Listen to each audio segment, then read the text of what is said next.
Hello YouTube, this is Omagent here, bringing you a very special episode of my Wargame European Escalation online match commentary. Today we have the final of the recent Wargame tournament between Fiva55 and Delta, Hell's Highway, and it's very unusual. It's actually the first match I've covered that isn't NATO versus Pact, it's NATO versus NATO, or NATO versus Op4. And I'm going to use this very special episode to mark an announcement, which is from now on I'm not going to be doing daily online match commentaries. I know for the past couple of weeks I have been doing, but I've decided this is too much and I'm going to be taking a break from it for the time being. Now, I know some of you might not like this, but basically I've decided that a lot in my commentaries I've covered a huge amount of stuff on the do's and do nots of Wargame European Escalation and Wargame Airland battles coming out within the next few months, hopefully. So what I'm going to do is do a playthrough of the campaign all the way through all the 4 chapters, not the DLC one, I've already done that, and I'll try and upload that every other day. Starting, let's see, this goes up tomorrow, which would be a Thursday. So probably Saturday will be the first episode going up on the live commentary, and then every other day until I get it done. But back to the match. So let's see, Delta's taken the part of NATO Op4, so we've got Gazelle cannons.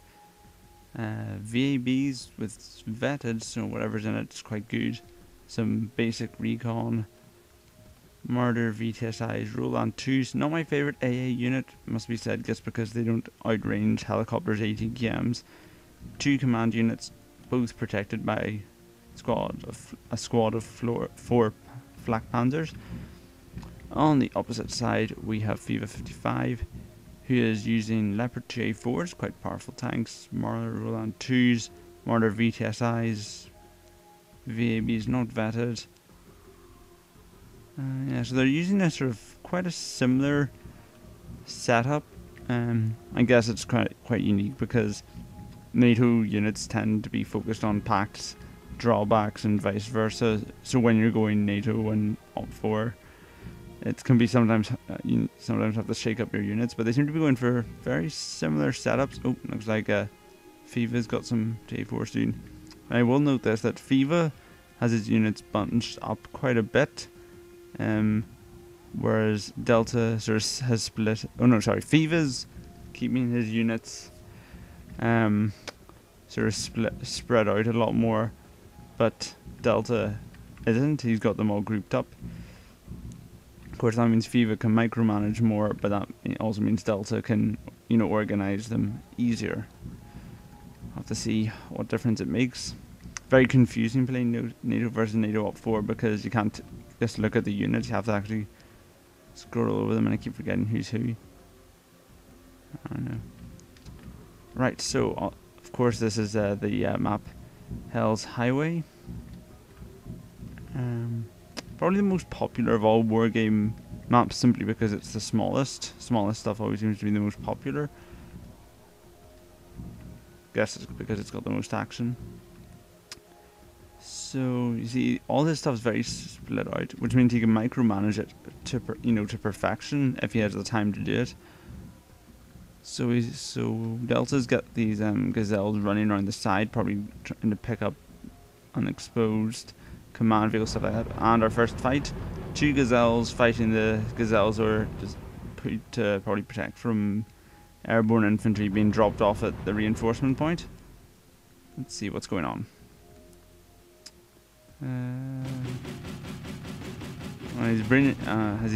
He's secured Bravo, so he's buying in reinforcements as soon as possible to fight off these gazelles. 1 gazelle's down. And the second one's down as well. 1 took quite a hit, but that's quite impressive that the 2 gazelles managed to take down the other 2, considering the fact they're identical units. It must be the fact they're bunched up gives them morale damage bonus or something like that. Elsewhere, a random recon squad to spot these kind of gazelles and stuff like that. Elsewhere, Fiva's pushing quite hard into Echo with looks like the majority of his force, whereas Delta's going around the side using these woods. Now it's very actually awkward fighting in these woods, as in all wooded combat in Wargame. At the moment, Fiva doesn't seem to have any command points secured. Where is command vehicles? He's got one in Bravo heading towards Echo, and that's it actually. He's only got one command unit. That's quite risky. I guess that means he's got more to field at the start of the game, but then Delta's got some more. He's getting 5 and he's only getting 2, so right, so the fight's starting. VABs are just being hurled at the VTSIs, and the Leopard 2A4s just acted as cannon fodder so that Fiva's VTSIs can fire to heart's content. A defense not retreated in time, that's gonna kill it almost certainly. Oh, 80 games, where's the 80 game coming from? Ah, the Bradleys, yeah. Boost Master's actually turned off, so it's a pure 80 km unit. That's interesting. Elsewhere, but overall, Fiva's got a huge lead, and you know he's just pushed for the Echo. Could take Foxtrot. I mean, he's got a lot of units. These Gazelles from earlier that weren't repaired, so they're going to be torn apart quite easily by these links.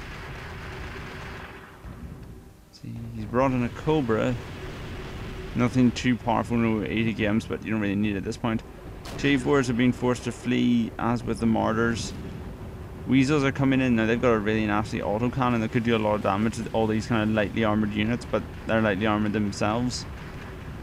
J4s sort of picking off the weak ones from the rear, but the attack has been halted. Fiva's definitely retreating from Foxtrot.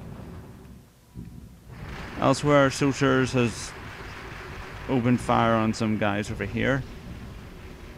Took some hits when you think about it. Like, half of one of the groups are down, and he's been spotted, so he's lost the element of surprise. Another command vehicle being brought in by Fiva. He's saved up enough points. He must have had some left over from the start to react to new situations, and looks like he's moving Bravo to Echo and this one to Bravo. Quite risky. Actually, the Gazelle cannons are really close to it, but he had some lad blowpipes there. Now they can't fire at the moment, probably because he's hiding behind the tree line, so we can just pick off the VABs. Bit disappointing that he didn't get that command. Oh, he's actually going in towards the command armor. Looks like it's an all or nothing attack. Sociers here, they're screwed in every sense of the word. VTSIs are just hammering them, and the Sociers can pick them off from every angle. Now, these command armors haven't been hit yet, and the helicopter's down. Elsewhere, Gulf still steady, but Foxtrot, he's moving his command vehicle around for some reason. So he's got 4 VABs still back here. These Sociers are probably good for a defensive force against a counter attack, and these ones have been shredded. More Cobras being brought in. Does he have any AA defense? I know he had the... He doesn't actually seem to have any AA defense. He's relying on sort of autocannons, close quarters stuff. An A2 game helicopter would do some good here. Let's see what else. So Sociers here. I mean, if I were him, I'm not sure why these Sociers are in the middle of the field. I mean, I'd probably put them in that house if they can fit into it. Elsewhere, another Sociers. I mean, man, you see, look, they're out in the middle of the field, so the VTSIs just can pick them off. It's a bit of a waste of a unit there. Let's see, so the rest of the Sociers have taken up position in the town. It'll be tricky to budge from there. You'll need to spend a lot of points. Get them out. The Cobras are now come in. Gazelles in. Haven't hit the command vehicle yet. Well, they panicked it. Oh, that's actually a lot of damage there. Sheesh, they did a lot of damage to that command vehicle. But now here's this sort of counter attack of all the machine guns and autocannons being thrown at them. They have to retreat, but they can still fire. Elsewhere, some Sociers and Jaeger attempted to advance with the Leopard, fired a few shells into them. And here comes a counterattack from Foxtrot. See, he's got VTSIs, J4s, and more VTSIs. He doesn't have any recon units though, which is a bit odd. Whereas, as you can see, Fiva does. He's got this Bradley CXV with his accurate little ITO. That's gonna, if he can hit the 284, that would do a lot of damage. But it's just picking off the martyrs before they can overwhelm his 2 leopards.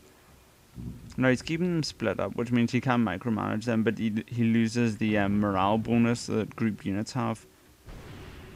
Oh, the command armor's routed. That thing actually took a huge amount of damage from the gazelles. It means he won't be able to securely capture Echo because he'll keep routing. But Echo's fairly secure. The leopards have held off this attack. He's looking pretty weak on points now. That's what I'll see. Cobras are still flying around. Another force of VTSIs. He's bringing in an AA missile to take out the Cobras, but yeah, I don't like the martyrs. I guess, you know, if you're going to rely on SAM-based AA, it has to outrange anything the helicopters can throw at it, and this doesn't. If we look at it, the range, well, its range is equal to an ATKM, but in my opinion, that's not good enough. Sociers have been finished off around Bravo.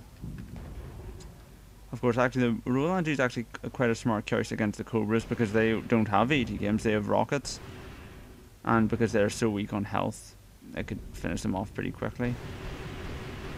If they don't get finished off first. You know, it's stunned, it's panicked, it's you know, once you do some morale damage in ATKM, or not ATKM, well, ATKM as well, but AA unit, it's useless pretty much.